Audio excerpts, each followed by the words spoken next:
네, 학교 폭력을 당했다는 초중고생이 10년 사이 최대치를 기록했다는 소식 최근에 전해드렸는데요.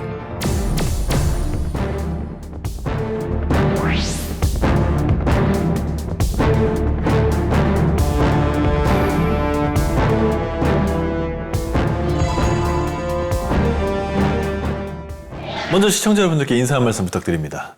예, 안녕하세요. 변호사 유영규입니다.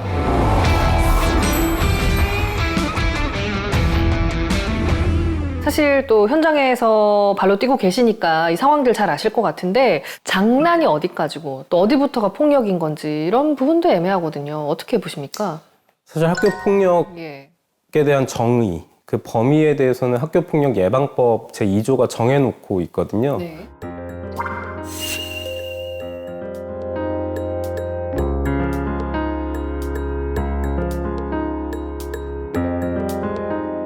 예, 특히 여기서 따돌림이라는 것이 있는데, 따돌림이란 학교 내외에서 2명 이상의 학생들이 특정인이나 특정 집단의 학생들을 대상으로 지속적으로 신체적 또는 심리적 공격을 가하는 행위를 말하고요.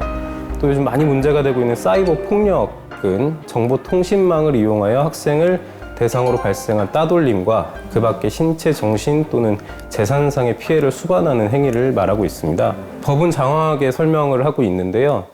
실무적으로는 사실 정신적 피해가 있었는지 여부가 가장 큰 쟁점이 됩니다.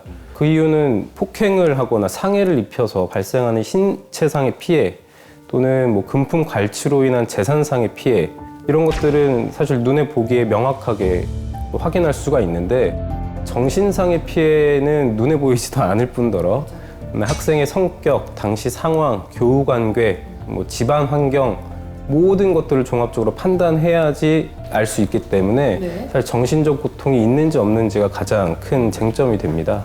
가령 A가 평소 친하게 지내던 B라는 학생한테 게임 중에 패륜적 모욕을 했단 말입니다. 하지만 사건 당시 둘이 너무 친한 사이였고, 그러다 어떤 계기로 A와 B의 사이가 멀어지고 B가 A를 사이버 폭력으로 신고를 했어요. 얼핏 외관만 보면 패드립을 한 것이 맞고 그게 언어폭력에 해당하는 것처럼 보이지만 실제 당시 교우 관계나 B 집안의 환경 이런 것들을 종합적으로 고려하면 과연 B한테 정신적 고통이 있었을까 하는 의문을 갖게 됩니다. 그래서 이처럼 학교 폭력의 범위는 몇몇 객관적인 사실만을 들어서 판단하는 것이 아니라 피해 학생의 주관적이고 정신적인 피해 여부도 아울러 판단해서 결정을 하고 있습니다. 이 경우에는 그럼 B가 학교 폭력이라는 법을 이용한 케이스군요. 그럴 수도 있죠. 예, 학교 폭력이 사실 요즘 좀 남용되는 측면이 없지 않아 있거든요. 가령 6년 전에 발생한 사건을 이제 와서 들춰내는데 그 이유가 저 학생이 우리 학교로 입학하는 걸 저지하기 위해서 신고를 해서 그 학생이 굉장히 공경에 처하게 한다든지 하는 식으로 좀 학교폭력 제도 자체가 오남용되고 있는 면도 사실 있습니다. 아니 지금 이렇게 말씀하신 그런 오남용 문제도 참 심각하긴 합니다만, 어쨌건 한 명이라도 피해자가 생기는 걸 좀 막아보자는 게 이 법의 취지니까. 예, 맞습니다. 뭔가 학교폭력 사건이 일어난 것 같다. 그럼 어떻게 해야 되나요? 변호사를 찾아가야 됩니까? 뭔가 학교폭력 사건이 일어난 것 같다. 그럼 어떻게 해야 되나요? 변호사를 찾아가야 됩니까? 보통 학교폭력 사건은 피해 관련 학생이 학교에 신고하기 때문에 인지가 됩니다. 피해 학생이 학교폭력으로 신고를 하면 그 즉시 피해 관련 학생과 가해 관련 학생의 분리 조치가 시행이 되거든요. 일단 무조건 신고부터 해야 되네요. 예, 신고해서 분리가 되고 24년도 올해부터는 법이 개정이 돼서 학교폭력 사안 조사의 퇴직 교원 또는 경찰로 구성된 전담 조사관 제도가 도입이 됐습니다. 그래서 전담 조사관이 직접 사건을 조사하거나 또는 선생님의 조사를 조력할 수 있도록 법이 개정이 되었고요. 그렇게 사안 조사가 마무리가 되면 이제 2가지 갈래길로 나뉩니다. 첫 번째는 학교장, 교장 선생님이 자체적으로 해결할 수 있는 것인지, 그게 안 된다면, 여의치 않다면 결국에 심의위원회로 와서 직접 판단을 받아야 되는 것이거든요. 근데 학교장 자체 해결이 가능한 경우는 경미한 학교폭력에 대해서 피해 관련 학생과 그 보호자가 심의위원회 개최를 요구하지 않는 경우입니다.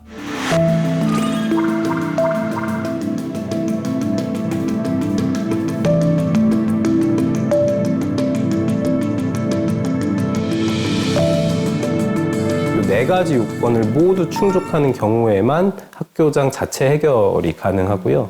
그 네 가지 요건 중에 하나라도 해당하지 않다거나 아니면은 피해 학생이나 그 부모께서 심의위원회 개최를 강력히 요구하신다면 그게 저희가 속해 있는 학교폭력대책심의위원회로 사건이 올라오게 됩니다. 이렇게 심의에만 올라오면 다 되는 겁니까? 이 이후의 절차는 어떻게 진행이 되나요? 심의가 올라오면 일단 저희들은 그 피해 관련 학생, 그리고 가해 관련 학생, 그리고 그 부모님들을 모시고 일단 사실관계를 파악합니다.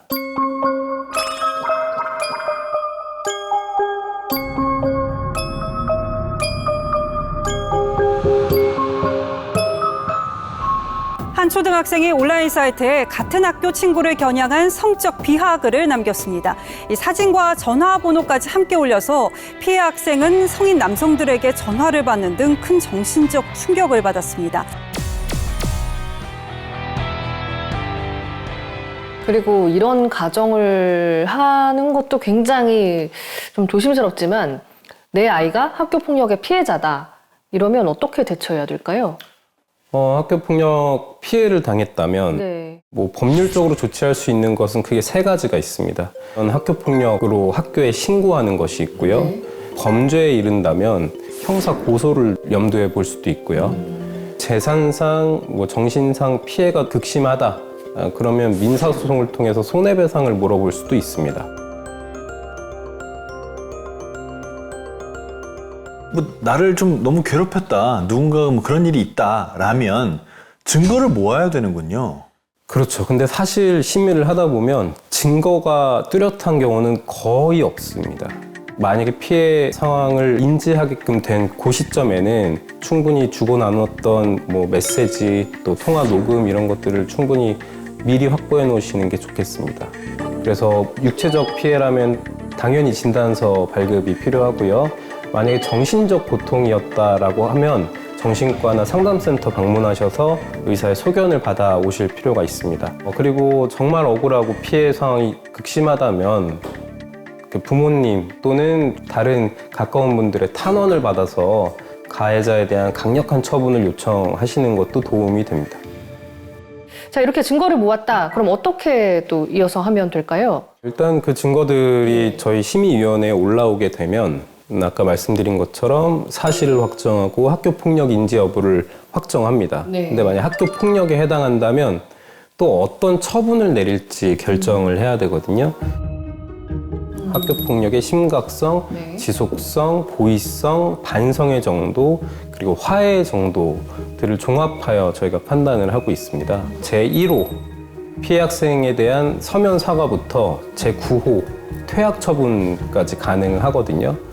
그리고 특히 퇴학의 경우에는 의무교육 과정에 있는 초등, 중등 학생들에 대해서는 불가하다는 점 보호자들께서 미리 알고 계시면 좋겠습니다. 단순히 그 가해자한테 어떤 대가를 치르는 것도 뭐 중요하겠지만 저는 그 피해자의 상처받은 마음은 어디서 보상을 받아야 될지 어떻게 치유를 받아야 될지 굉장히 걱정되거든요, 사실. 네, 맞습니다. 예. 학교폭력 예방법의 가장 그 주된 취지가 사실 피해 관련 학생의 보호고 예. 저희도 심의를 하는 과정 중에 그걸 가장 큰 염두에 두고 있는데요. 네. 만약 학교폭력으로 인해 정신적, 경제적 손해를 받았다면 두 가지 방법이 있습니다. 첫 번째는 가해 학생 보호자로부터 임의 변제받는 것입니다.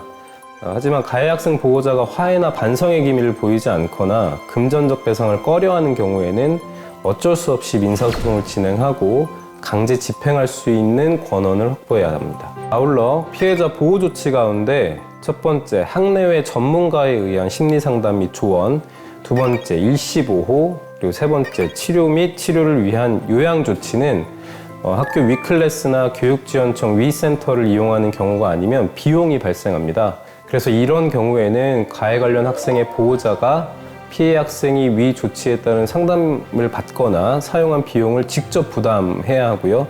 아니라면 학교안전공제회가 미리 납부를 하고 그 비용을 구상해 줘야 합니다.